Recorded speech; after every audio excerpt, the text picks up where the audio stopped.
खासतौर से वेस्ट बंगाल में?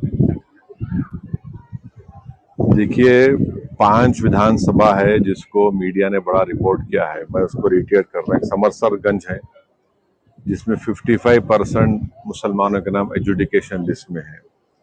एक मोताबारी है, वहाँ 54.2% मुस्लिम नेम्स एजुकेशन में है। एक मनिक चाक है, उसमें 50% है।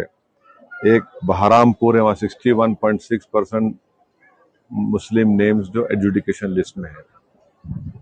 अब ये वोट ही नहीं डाल पाएंगे क्योंकि फॉरेनर्स ट्राइब्यूनल कब डिसीजन लेगा। तो हम ये उम्मीद करते हैं कि जल्द से जल्द ये फॉरेनर्स ट्राइब्यूनल बनाया जाए। बहुत से लोगों के नाम शामिल भी किए गए, मगर बहुत से लाखों लोग अभी बाहर है, लोग परेशान हैं, कोई लाइन में खड़ा है, कोई क्लू नहीं है किसी के पास। तो इसमें क्लैरिटी लाने की बेहद ज़रूरत है और हम उम्मीद करते हैं कि इलेक्शन कमीशन ऑफ इंडिया चुनाव से पहले जल्द से जल्द एक ट्राइब्यूनल बनेगा और वो जितना जल्दी हो सके इन केसेस को डील करके, ताकि वोट डालने का राइट एक कॉन्स्टिट्यूशनल राइट है, उनको मिल सके। सर, जो सीज फायर हुआ है ईरान और अमेरिका के सीज फायर हुआ, उसको कैसे आप देख रहे हैं? देखिए, ये बड़ा डेलिकेट सीज फायर हुआ है और हमारा मानना यह है कि हालिया सालों में एक तो रशिया यूक्रेन का क्राइसिस हुआ, फिर इजराइल ने 7 अक्टूबर के बाद जेनोसाइड गाजा में किया, तीसरा ये इजराइल और यूएस ने मिलकर ईरान पर हमला किया।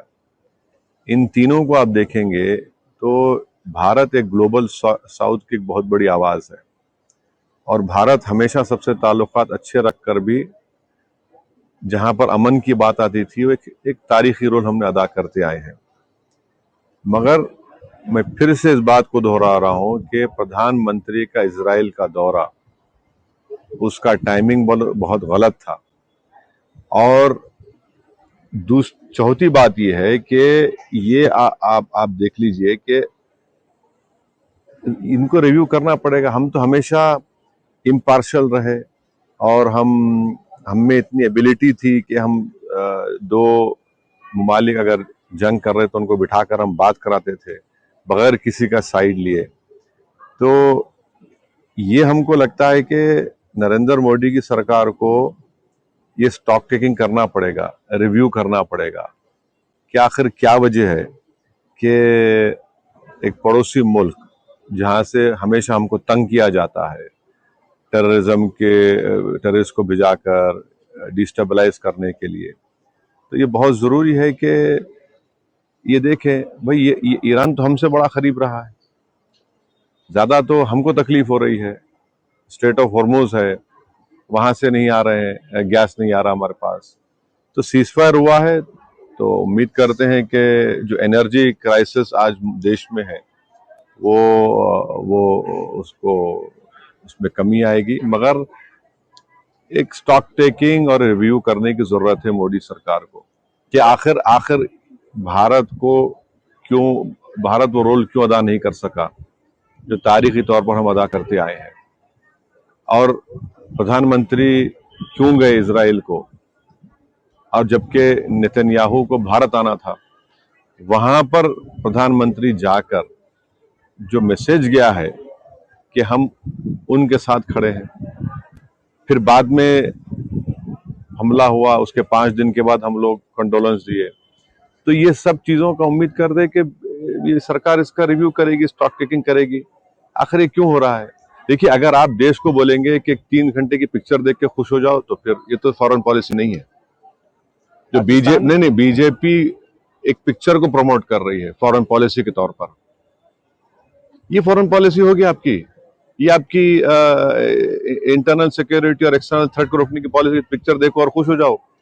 तो ये नहीं पाकिस्तान मीडिएशन कर रहा है उसकी बात कर रहे हैं या बीजेपी मूवी को आगे बढ़ा रही है अब कर रहे हैं? अक्लमंद को इशारा काफी है। मैं ये कह रहा हूं कि ये रोल भारत को अदा करना चाहिए था और अब वक्त आ चुका है कि हम हमारे स्ट्रेटेजिक रिजर्व्स जो है, अगर आप रिजर्व्स मिला लिए, ओएमसी के साथ मिलाए तो 70 दिन के हैं, मगर हमारे पास गैस के रिजर्व्स नहीं है। हमको गैस के रिजर्व्स क्रिएट करना पड़ेगा। अगर कल फिर से स्ट्रेट ऑफ हॉर्मुज बंद हो गया, बाबल मंदेब बंद हो गया, या फिर कौन सा है स्ट्रेट ऑफ मलाका बंद हो गया, या सुएज कनाल बंद हो गया, तुम क्या करेंगे? अब ये हाई टाइम है सरकार को कि वो इन चीजों को सामने रखकर फ्यूचर की प्लानिंग करे। पाकिस्तान जो मीडिएशन कर रहा है, पाकिस्तान उससे आपको एतराज है या पॉलिसी? देखिए, भारत पिछले 75 साल से हमारी ये फॉरेन पॉलिसी रही है कि हमारे ताल्लुकात सबसे अच्छे रहते हैं, हम सबके साथ बातचीत करते हैं, मगर वो 70 साल की पॉलिसी में आज फर्क आया है, और जब चेंज आया है तो उसको पार्लियामेंट में बहस होनी चाहिए थी। पार्लियामेंट में बहस नहीं हुई है। हम दुनिया के सामने ये दिख रहा है कि हम इजराइल के साथ खड़े हैं। एक एग्रेसर है इजराइल ईरान के ऊपर, और ये हमको समझना है कि जिस तरीके से ईरान ने विथस्टूड किया यूएस और इजराइल को, ये तो एक साइन है कि हमको भी खड़े होना चाहिए इनके सो कॉल्ड हरकतों को। अगर ऑपरेशन सिंदूर हुआ, क्यों हमने अलाउ किया उस शख्स को ऐलान करने का, अनाउंस करने का? क्यों हमने कबूल किया 2019 में कि आप ईरान से, वेनेजुएला से ऑयल मत खरीदिए? क्यों हमने एक्सेप्ट किया कि 2025 में ईरान से मत खरीदिए? अब क्या हो गया? अब हम ईरान से भी तेल खरीदने वाले हैं, अब हमको गैस भी चाहिए। तो ये कंसिस्टेंसी होनी चाहिए ना। सर, आप बातों बातों में मूवी का नाम लिया कि एक मूवी, नहीं, मैं आपको नहीं, देखिए, सुनिए, फॉरेन पॉलिसी, इंटरनल सिक्योरिटी 3 घंटे का मजाक नहीं होता है, समझे ना आप? अगर कोई ऐसा समझ रहा है उसको, तो ये ठीक नहीं है। ये रोल जो हमारा पड़ोसी मुल्क, जो एक फेल्ड स्टेट है, ये रोल हमको अदा करना चाहिए था। ठीक है, सीज फायर हुआ, अब मासूम लोगों की मौतें कम होंगी, मगर अभी भी वक्त है। हम बीजेपी सरकार से कहेंगे कि लेबनान में जंगबंदी कराइए, आप खुलकर बोलिए, लेबनान में जो इजराइल कर रहा है गलत है। वो अब 20% टेरिटरी पे कब्जा कर लिया लेबनान की। वो अगर हम खामोश बैठेंगे तो फिर अक्साई चीन और पीओके कैसे वापस लेंगे हम? ये सोचने की जरूरत है। अभी मैं फिर से पूछ रहा हूँ, अभी बीजेपी एक फिल्म को प्रमोट कर रही है। मैं उस सवाल का जवाब देकर जो सीरियसनेस है इस डेवलपमेंट का, उसको कम करना नहीं चाहता हूं मैं।